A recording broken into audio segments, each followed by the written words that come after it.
موضوع انه يعني بين سينمائيات اضافوا لك ايه؟ اتعاملوا معاك ازاي؟ طوروا معاك الفكره ولا كانت الفكره مكتمله عندك انت رايحه بيها ولا كان الموضوع كان ازاي؟ لا، ما كانتش مكتملة خالص. هو انا كنت عايزة اعمل فيلم عن جدتي، بصور، بارشيف، اروح اصور في بيتها. فبعدين لقيت انه ده ما بقاش موجود، البيت اتهد واتباع، والاتيليه اللي هي كانت بتديره ما بقاش موجود.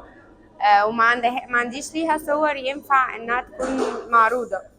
ابتديت اتكلم برضو مع البنات، طب اغير الفكرة، طب كده الفيلم باظ، طب امل اعمل ايه. فابتدينا نلاقي خط نحكي منه، وهو فكرة الذكريات اللي مش ممسوكة، اللي ما عندكش دليل مادي عليه.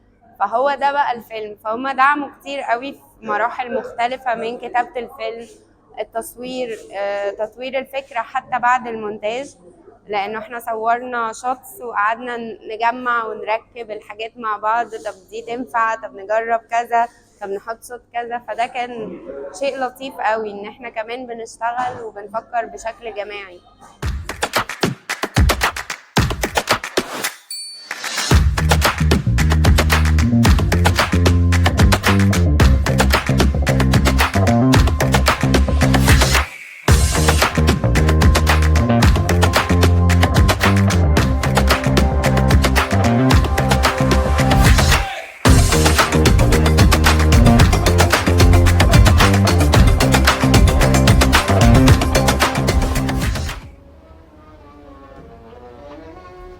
أحبك ياني ولو ترعاني أحبك تاني وأقول ياني ياني معاك وقدامي وكل حناني وأخاف تنساني.